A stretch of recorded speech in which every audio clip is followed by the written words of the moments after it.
ఎందుకు వర్క్ అవ్వలేదు ఒక రీజన్ చెప్పండి అంటే ఒక రీజన్ ఉండదు. ఒక రీజన్ తోటి ఎవరు విడిపోరు. 1 yearలో మేము విడిపోతాం అని చెప్పి అంత ఖర్చు పెట్టి ఎవరు పెళ్లి చేసుకోరు. రిజిస్టర్ పెళ్ళైనా ఉదయపూర్లో పెళ్ళైనా ఎవరు ఇది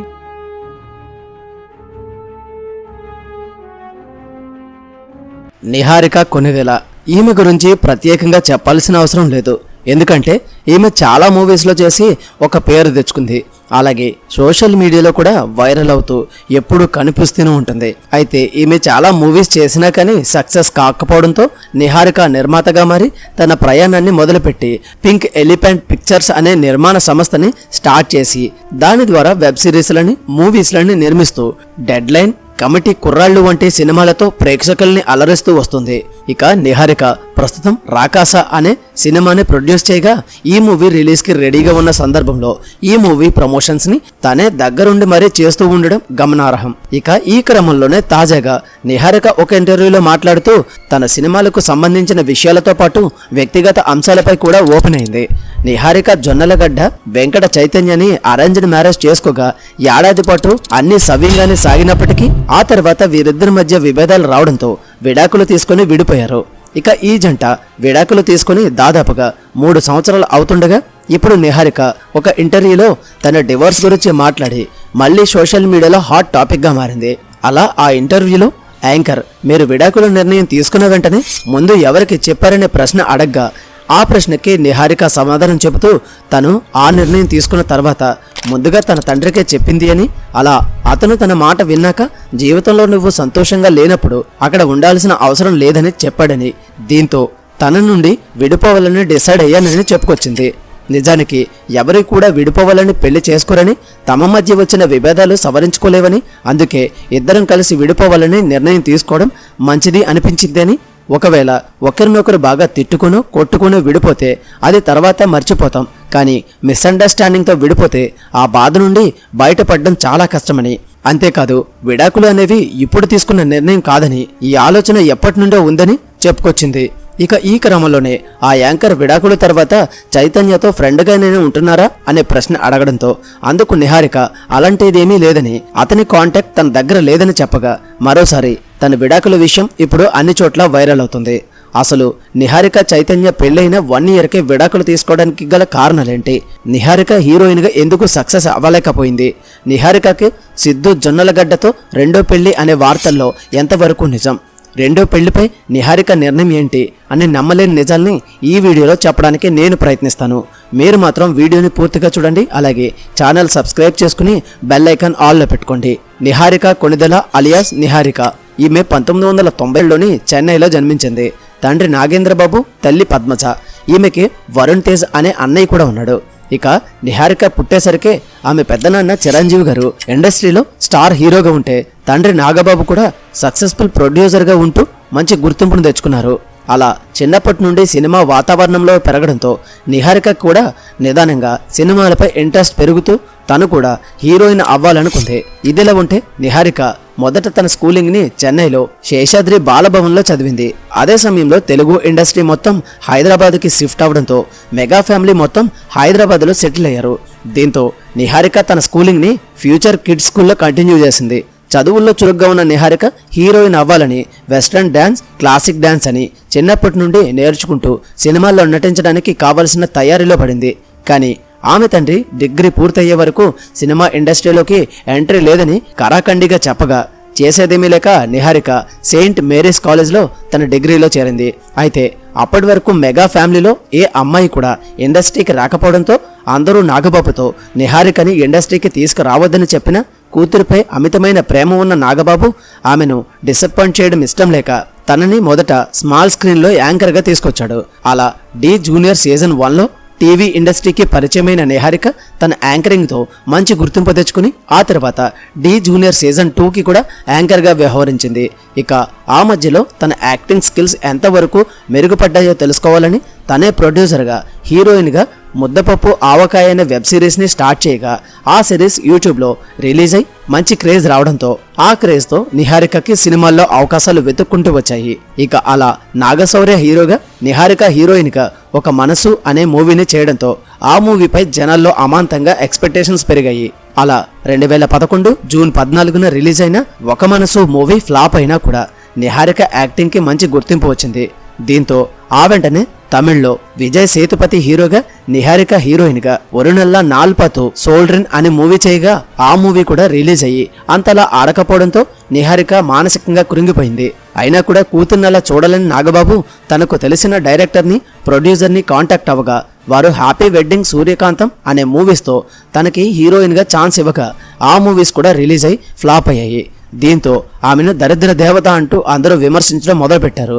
ఆ తర్వాత వాటి నుండి కోలుకున్న తర్వాత సైరా నరసింహారెడ్డి, డార్లింగ్, మదర్సా కారణ అనే మూవీస్తో సపోర్టింగ్ ఆర్టిస్ట్గా తన సెకండ్ ఇన్నింగ్స్ని స్టార్ట్ చేసిన మెగా కుటుంబానికి చెందిన అమ్మాయి వేరే హీరోస్తో క్లోజ్గా ఉంటూ యాక్ట్ చేయడం చూడని మెగా అభిమానులు నిహారిక మూవీస్ని ఆపేయాలని డిమాండ్ చేయడంతో వేరే దారి లేక మెగా ఫ్యామిలీ నిహారికకి పెళ్లి చేయాలని డిసైడ్ అయ్యారు. కానీ నిహారిక మాత్రం తనకి అప్పుడే పెళ్లి చేసుకోవడం ఇష్టం లేదని చెప్పగా మెగా ఫ్యామిలీ మాత్రం అదంతా పట్టించుకోకుండా చిరంజీవి గారి చిన్ననాటి స్నేహితురాలైన పార్వతి గారి అబ్బాయి చైతన్య జొన్నలగడ్డకి ఇచ్చి పెళ్లి చేయాలనుకున్నారు. ఇక అందుకు ఇరు కుటుంబ సభ్యులు ఒప్పుకోవడంతో ఎంగేజ్మెంట్ జరిగిన 6 నెలల వరకు వీరిద్దరికి కొంత గ్యాప్ ఇవ్వగా నిహారిక చైతన్య డేట్ చేయడం, అలా వారిద్దరికి మంచి అండర్స్టాండింగ్ రావడంతో వీరిద్దరూ పెళ్లికి రెడీ అని చెప్పగా అలా 1 year వరకు వీరి సంసారం సాఫీగా సాగగా నిహారిక చైతన్యతో దిగిన ఫొటోస్ని ఎప్పటికప్పుడు తన సోషల్ మీడియాలో పోస్ట్ చేస్తూ ఉండేది. దీంతో మెగా అభిమానులు కూడా ఈ జంటను చూసి మురిసిపోయేవారు. కానీ ఆ మధ్యలో నిహారిక తన గర్ల్స్ టీంతో భర్తను వదిలేసి వెకేషన్కి వెళ్లడం, లేట్ నైట్ పార్టీస్, పబ్స్కి తరచూ వెళుతూ అందుకు సంబంధించిన ఫోటోలు సోషల్ మీడియాలో వైరల్ అవడంతో చిన్నప్పటి నుండి స్వతంత్ర భావాలు కలిగిన నిహారికకి తన భర్త, అతని తల్లిదండ్రులు మందలిస్తూ ఇకపై ఇలా తిరగొద్దని చెప్పడంతో ఈ విషయం నిహారికకు నచ్చక తరచూ గొడవలు జరుగుతూ ఉండేవి. అందుకు తోడు 2022 ఏప్రిల్ 4న ఉగాది పండుగ రోజున నిహారిక తన ఫ్రెండ్స్తో పబ్లో పోలీసులకు దొరకడం, ఈ న్యూస్ సోషల్ మీడియాలో వైరల్ అవ్వడం, అలా అప్పటి నుండి నిహారికకి చైతన్యకి గొడవలు ఏర్పడి అవి తారాస్థాయికి వెళ్ళిపోయాయి.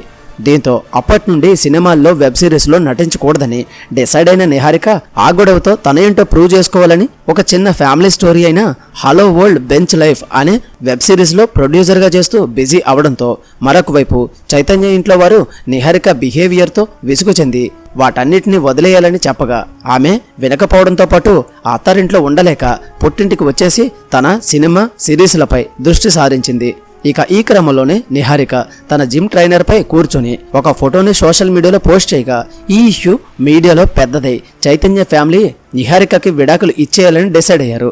ఇక అలా నిహారిక కూడా చిన్న చితక విషయాలకు అత్తారింటి వారు తనని విమర్శించడం తట్టుకోలేక చైతన్యకి విడాకులు ఇవ్వాలనుకుంటున్నట్లు తన ఫ్యామిలీకి చెప్పగా అందుకు వారు కూడా ఈమెకి సపోర్ట్ చేయడంతో మొదటిగా చైతన్య ఇమీడియట్గా తన సోషల్ మీడియాల నుండి నిహారికతో దిగిన ఫోటోలను, వీడియోలను డిలీట్ చేస్తూ ఆమెను అన్ఫాలో చేయగా ఆ తర్వాత నిహారిక కూడా అన్ఫాలో చేయడంతో వీరిద్దరికీ అండర్స్టాండింగ్ లేక చిన్న చితక విషయాలను సాల్వ్ చేసుకోలేక విడిపోతున్నారనే వార్తలు బయటకు వచ్చాయి. అలా 2 ఏళ్ల పాటు వీరిద్దరూ వేరువేరుగా ఉండగా ఆ మధ్యలో పెద్దలంతా పంచాయతీ పెట్టి వీరిద్దరిని కలిపేందుకు ట్రై చేయగా వారు మాత్రం ఇంట్రెస్ట్ చూపకపోవడంతో 2003లో అఫీషియల్గా కోర్టు వీరిద్దరికి విడాకులను మంజూరు చేసింది. ఇక విడాకుల తర్వాత తన కెరీర్ వైపు దృష్టి పెట్టిన నిహారిక డెడ్ పిక్సెల్ అనే వెబ్ సిరీస్తో తన సెకండ్ ఇన్నింగ్స్ని మొదలుపెట్టి అటు నటిగా ఇటు ప్రొడ్యూసర్గా బిజీగా ఉంటుంది. ఆ మధ్యలో సిద్ధు జొన్నలగడ్డని నిహారిక రెండో పెళ్లి చేసుకుంటుందనే వార్తలు తెరపైకి వచ్చాయి. ఎందుకంటే నిహారిక 10 కోట్ల బడ్జెట్తో తమ కమిటీ కుర్రాళ్ళు అనే మూవీని ప్రొడ్యూస్ చేయగా ఆ మూవీ ప్రీ రిలీజ్ ఈవెంట్కి సిద్ధు జొన్నలగడ్డ గెస్ట్గా రావడంతో అలా అక్కడ నిహారిక, సిద్ధు జొన్నలగడ్డ మాటలు, సైగల్ని గమనించిన మీడియా ఆ వీడియోల్ని వైరల్ చేయగా నిహారిక, సిద్ధు జొన్నలగడ్డ పెళ్లి చేసుకోబోతున్నారనే వార్తలు హల్చలయ్యాయి. ఇక ఈ న్యూస్ వైరల్ అవ్వడంతో వీటిపై స్పందించిన సిద్ధు జొన్నలగడ్డ ఆ మూవీ ప్రమోషన్లో భాగంగా తామిద్దరం కలిసి కావాలనే అలా చేశామని, మూవీకి హైప్ తీసుకురావాలనే ఉద్దేశమే తప్ప అంతకుమించి ఏమీ లేదని చెప్పడంతో వీరిద్దరి పెళ్లి వార్తలకు పుల్ స్టాప్ పడ్డాయి.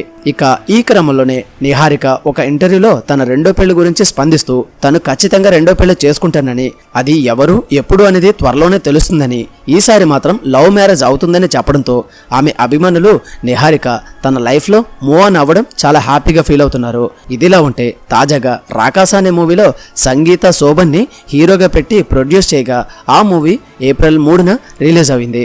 దీని సందర్భంగా నిహారిక ఆ మూవీకి హైప్ పెంచడానికి 2023లో జరిగిన విడాకుల ఇన్సిడెంట్ని మళ్ళీ స్క్రీన్ పైకి తీసుకురావడంతో ఇప్పుడు ఈ ఇష్యూ అన్ని చోట్ల నిహారిక రెండో పెళ్లి గురించి తీసుకున్న నిర్ణయంపై మీరేమనుకుంటున్నారో మీ అభిప్రాయాన్ని కామెంట్ సెక్షన్లో తప్పకుండా తెలియచేయండి.